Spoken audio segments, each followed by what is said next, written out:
2024 ലോക്സഭാ തെരഞ്ഞെടുപ്പിനായി ഉത്തർപ്രദേശിൽ സമാജ്വാദി പാർട്ടിയും കോൺഗ്രസും തമ്മിലുള്ള സഖ്യം അന്തിമമായി. UP. Congress in charge Avinash Pandey, Congress president Ajay Rai, SP. സംസ്ഥാന പ്രസിഡന്റ് നരേഷ് ഉത്തം പട്ടേൽ, എസ്.പി. ദേശീയ സെക്രട്ടറി രാജേന്ദ്ര ചൌധരി എന്നിവർ ഇന്ന് സംയുക്ത പത്രസമ്മേളനത്തിൽ ഇക്കാര്യം അറിയിച്ചു. എസ്.പി.യാണ് സഖ്യത്തിന്റെ ഈ ഫോർമുല നൽകിയത്. ഇതനുസരിച്ച് സമാജ്വാദി പാർട്ടിയും കോൺഗ്രസും തമ്മിൽ സീറ്റ് പങ്കിടൽ ഫോർമുല തീരുമാനിച്ചു. ഉത്തർപ്രദേശിൽ കോൺഗ്രസ് 17 സീറ്റുകളിലും സമാജ്വാദി പാർട്ടിയും മറ്റ് സഖ്യകക്ഷികളും 63 സീറ്റുകളിലും മത്സരിക്കും. സഖ്യപ്രഖ്യാപനത്തിനൊപ്പം സമാജ്വാദി പാർട്ടി കോൺഗ്രസിന് നൽകിയ സീറ്റുകളും പ്രഖ്യാപിച്ചു.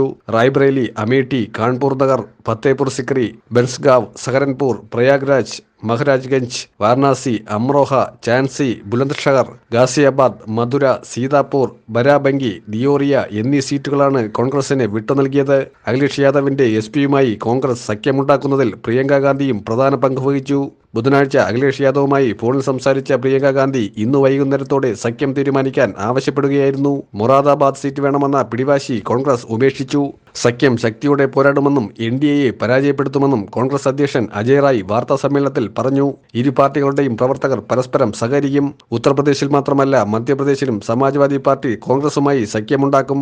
കോൺഗ്രസിന്റെ പിന്തുണയോടെ മധ്യപ്രദേശിലെ ഖജുരാഹോയിൽ സമാജ്വാദി പാർട്ടി സ്ഥാനാർത്ഥിയെ നിർത്തുമെന്ന് എസ്.പി. സംസ്ഥാന പ്രസിഡന്റ് നരേഷ് ഉത്തം പട്ടേൽ പറഞ്ഞു. അതായത് യു.പിയിൽ സമാജ്വാദി പാർട്ടി കോൺഗ്രസിന് 17 സീറ്റ് നൽകിയപ്പോൾ മധ്യപ്രദേശിൽ കോൺഗ്രസ് സമാജ്വാദി പാർട്ടിക്ക് 1 സീറ്റ് നൽകിയെന്ന് വ്യക്തമാണ്. ബാക്കിയുള്ള സീറ്റുകളിൽ സമാജ്വാദി പാർട്ടി കോൺഗ്രസിനെ പിന്തുണയ്ക്കും. നരേഷ് ഉത്തം പട്ടേൽ, എസ്.പി. ദേശീയ സെക്രട്ടറി രാജേന്ദ്ര ചൌധരി, കോൺഗ്രസ് സംസ്ഥാന അധ്യക്ഷൻ അജയ് റായ്, കോൺഗ്രസ് ഉത്തർപ്രദേശ് ചുമതലയുള്ള അവിനാഷ് പാണ്ഡെ എന്നിവർ വാർത്താ സമ്മേളനത്തിലാണ് ഇക്കാര്യം അറിയിച്ചത്. സഖ്യം ഫലപ്രാപ്തിയെത്തുന്നതിൽ കോൺഗ്രസ് ജനറൽ സെക്രട്ടറി പ്രിയങ്ക ഗാന്ധി വളരെ പ്രധാനപ്പെട്ട പങ്ക് വഹിച്ചിട്ടുണ്ടെന്ന് പ്രിയങ്ക ഗാന്ധിയെ പരാമർശിച്ച് കോൺഗ്രസ് സംസ്ഥാന ഇൻചാർജ് അവിനാഷ് പാണ്ഡെ പറഞ്ഞു. ഉത്തർപ്രദേശിൽ ബി.ജെ.പിയെ പരാജയപ്പെടുത്താൻ എല്ലാ പാർട്ടികളെയും ഒരുമിച്ച് കൊണ്ടുവരാനുള്ള ശ്രമം കോൺഗ്രസ് തുടങ്ങിക്കഴിഞ്ഞു.